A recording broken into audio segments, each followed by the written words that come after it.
हरे कृष्णा। युधिष्ठिर जी आगे कहते हैं, हमने शूरवीरों को मारा, पाप किया, अपने ही देश का विनाश कर डाला। शत्रुओं को मारकर हमारा क्रोध तो दूर हो गया, परंतु ये शोक मुझे निरंतर घेरे रहता है। धनंजय, किया हुआ पाप कहने से, शुभ कर्म करने से, पछताने से, दान देने से और तपस्या से भी नष्ट होता है। निवृत्ति परायण होने, तीर्थ यात्रा करने और वेद शास्त्रों का स्वाध्याय एवं जप करने से भी पाप दूर होता है। श्रुति का कथन है कि त्यागी पुरुष पाप नहीं कर सकता तथा वह जन्म और मरण के बंधन में नहीं पड़ता। धनंजय, उसे मोक्ष का मार्ग मिल जाता है। वह ज्ञानी और स्थिर बुद्धि होकर, द्वंद्व रहित होकर तत्काल ब्रह्म साक्षात्कार कर लेता है।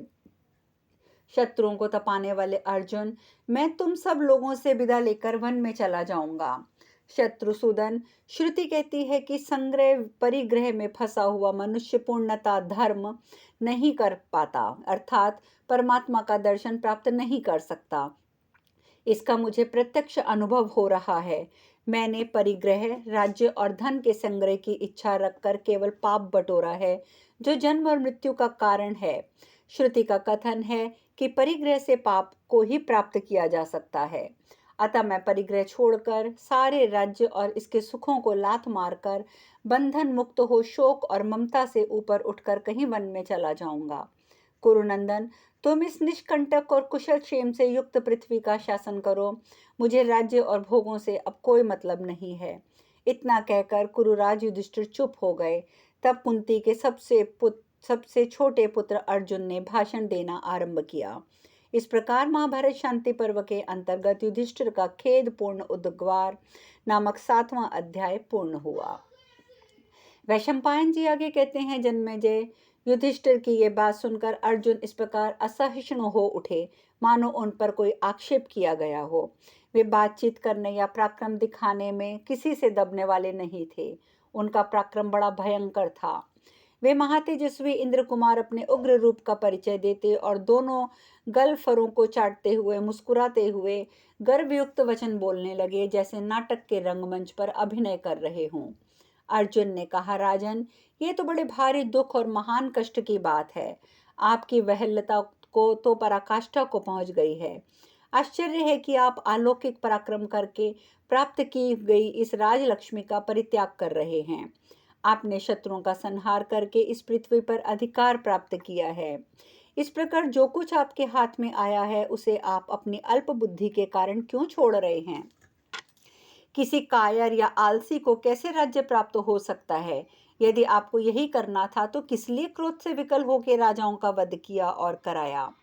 जिसके कल्याण का साधन नष्ट हो गया हो, जो निरा दरिद्र है, जिसकी संसार में कोई ख्याति नहीं है, जो स्त्री पुरुष और पशु आदि से संपन्न नहीं है, तथा जो असमर्थतावश अपने पराक्रम से किसी राज्य या धन को लेने की इच्छा नहीं रखता, उसी मनुष्य को भीख मांगकर जीवन निर्वाह करने की अभिलाषा होनी चाहिए।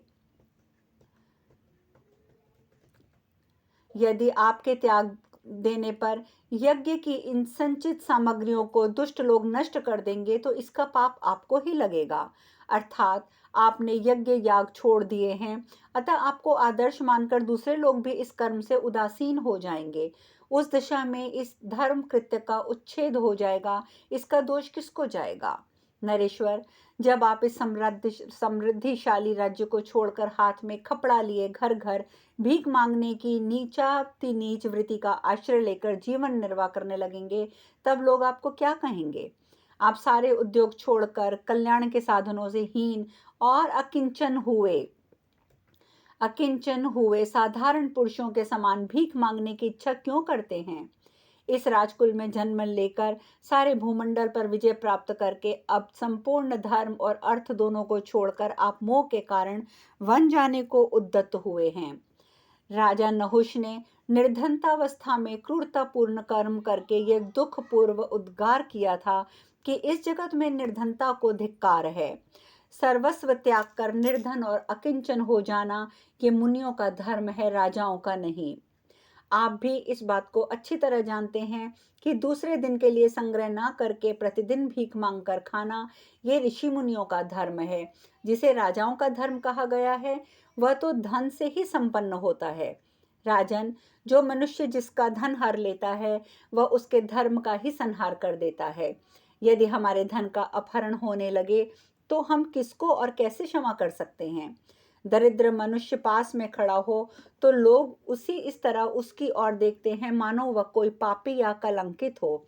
अतः दरिद्रता इस जगत में एक पातक है। आप मेरे आगे इसकी प्रशंसा ना करें। राजन, जैसे पतित मनुष्य शोचनीय होता है, वैसे ही निर्धन भी होता है। मुझे पतित और निर्धन में कोई अंतर जान नहीं पड़ता, क्योंकि निर्धनता स्वयं अपने कर्मों से ही अर्जित की जाती है। जैसे पर्वतों में बहुत सी नदियां बहती हैं, उसी प्रकार बड़े हुए संचित धन से सब प्रकार के शुभ कर्मों का अनुष्ठान होता है। धन से ही धर्म, काम और स्वर्ग की सिद्धि होती है। लोगों के जीवन का निर्वाह भी बिना धन के नहीं हो सकता। जैसे गर्मी में छोटी छोटी नदियां सूख जाती हैं, उसी प्रकार धनहीन और मंद बुद्धि मनुष्य की सारी क्रियाएं छिन्न भिन्न हो जाती हैं। जिसके पास धन होता है उसी के बहुत से मित्र होते हैं, जिसके पास धन है उसी के भाई बंधु हैं। संसार में जिसके पास धन है वही पुरुष कहलाता है, और जिसके पास धन है वही पंडित भी माना गया है। निर्धन मनुष्य यदि धन चाहता है तो उसके लिए धन की व्यवस्था असंभव हो जाती है, परंतु धनी का धन बढ़ता जाता है।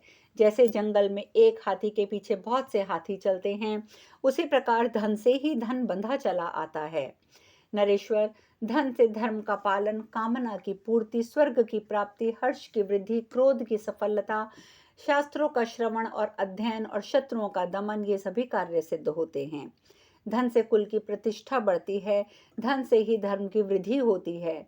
पुरुष प्रवर, निर्धन के लिए तो ये लोक सुखदायक होता है और ना ही परलोक। निर्धन मनुष्य धार्मिक कृत्यों का अच्छी तरह अनुष्ठान नहीं कर सकता।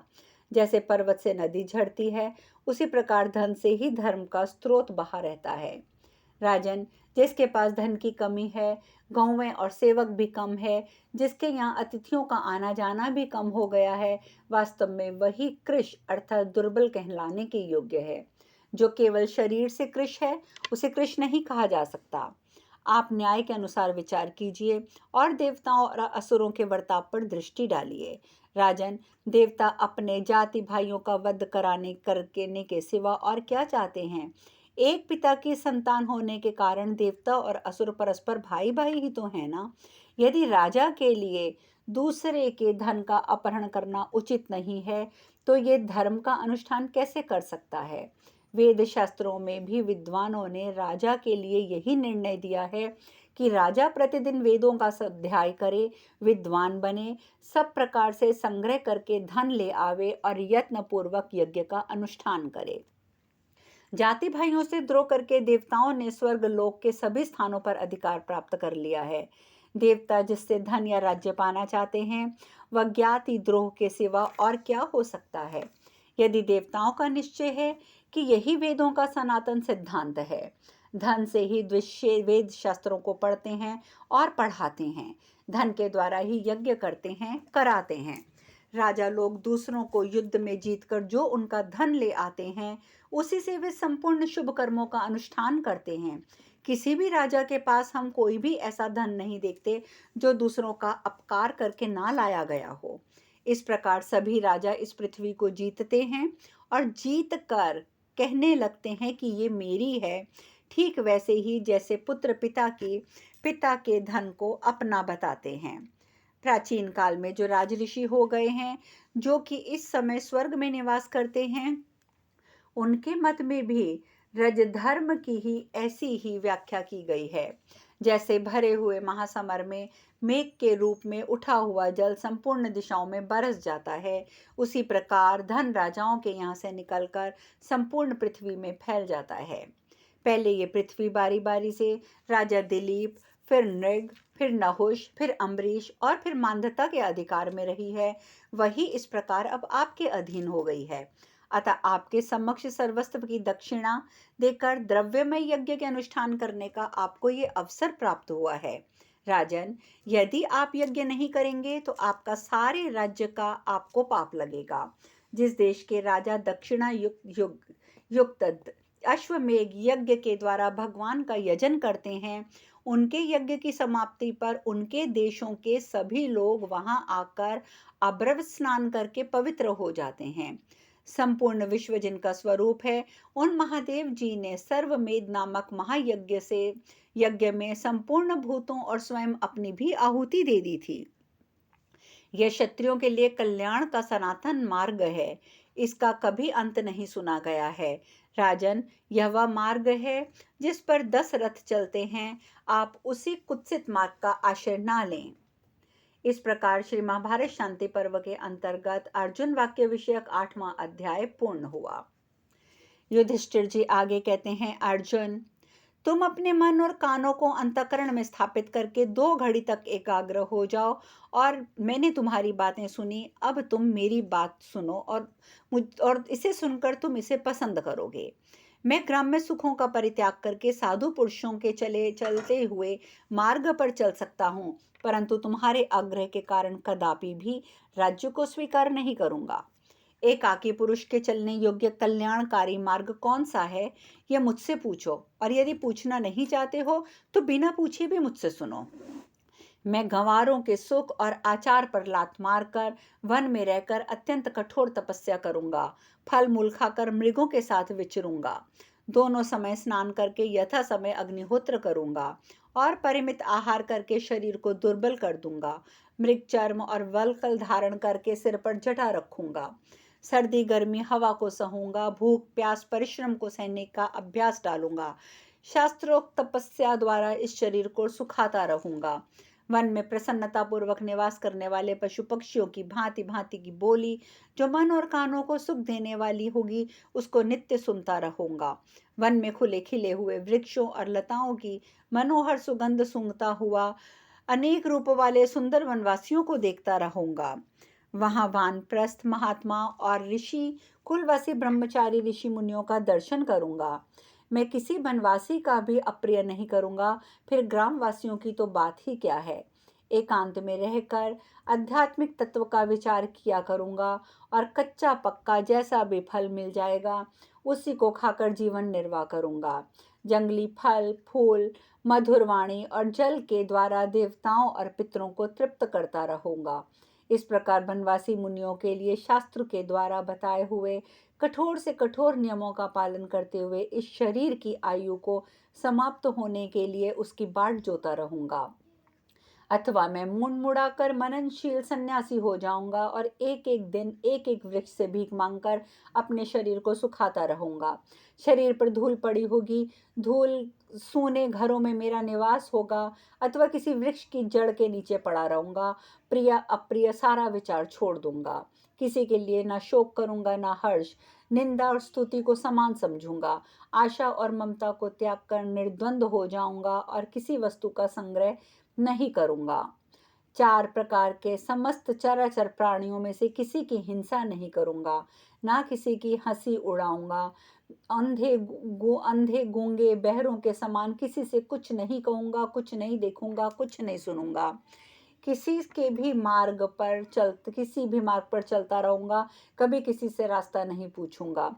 स्वभाव आगे आगे चलता है, भोजन भी अपने आप प्रकट होते हैं। सर्दी गर्मी आदि जो परस्पर विरोधी द्वंद्व हैं, वे सब आते जाते रहते हैं। इन सब की चिंता छोड़ दूंगा। भिक्षा थोड़ी मिले या स्वादहीन मिले, इसका विचार ना करके उसे पा लूंगा। जब घरों से धुआं निकलना बंद हो गया हो, मुसल रख दिया गया हो, चूल्हे की आग बुझ गई हो, घर के सब लोग खा पी चुके हों, परोसी हुई थाली को इधर उधर ले जाने का काम समाप्त हो गया हो और भिखमंगे भिक्षा लेकर लौट गए हों, ऐसे समय पर मैं एक वक्त भिक्षा के लिए 2 3 या 5 घरों तक जाया करूंगा। सब ओर से स्नेह बंधन तोड़कर इस पृथ्वी पर विचरता रहूंगा। कुछ ना मिले ना मिले, दोनों ही अवस्था में मेरी दृष्टि समान होगी। ना तो मैं जीवन का अभिनंदन करूंगा, ना मृत्यु को दोष दूंगा। ना अमंगल सोचूंगा, ना दूसरे की मंगल कामना करूंगा। दोनों के प्रति समान भाव रखूंगा। जीवित पुरुषों के द्वारा जो कोई भी अभ्युदयकारी कर्म किए जा सकते हैं, उन सब का परित्याग करके केवल शरीर निर्वाह के लिए पलकों के खोलने मीचने या खाने पीने आदि के कार्य में प्रवृत्त हो सकूंगा। सब प्रकार की आसक्तियों से मुक्त हो जाऊंगा। किसी के अधीन न रहकर वायु के समान सर्वत्र विचरूंगा। इस प्रकार वीतराग होकर विचरने से मुझे शाश्वत संतोष की प्राप्ति होगी। फिर आयु के अंत में जीवात्मा जब इस प्राण शून्य शरीर को त्याग कर पहले के किए हुए सब पाप को ग्रहण करता है, क्योंकि कर्ता को ही उस कर्म का फल प्राप्त होता है। इस प्रकार रथ के पहिए के समान निरंतर घूमते हुए इस संग्राम चक्र में, संसार चक्र में आकर जीवों का ये जो समुदाय कार्यवश अन्य प्राणियों से मिलता और बिछड़ता है। इस संसार में जन्म, मृत्यु, जरा, व्याधि और वेदनाओं का आक्रमण होता रहता है, जिससे यहाँ का जीवन कभी स्वस्थ नहीं रहता। जो अपार सा प्रतीत होने वाला इस संसार को त्याग देता है, उसी को सिर्फ सुख मिलता है। जब देवता भी स्वर्ग से नीचे गिरते हैं और महर्षि भी अपने अपने स्थान से भ्रष्ट हो जाते हैं, तब कारण तत्व को जानने वाला कौन मनुष्य इस जन्म मरण रूप संसार में कोई प्रयोजन रखेगा।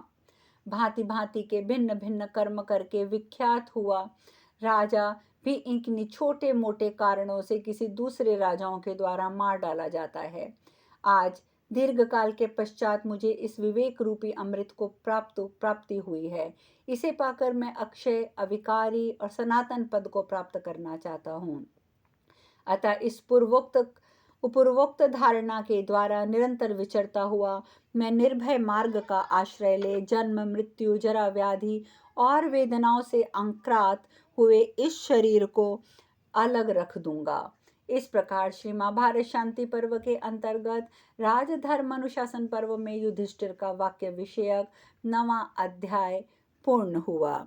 युधिष्ठिर महाराज की ये सब सुनकर भीम जी क्या कहते हैं, ये चर्चा हम कल करेंगे। हरे कृष्णा।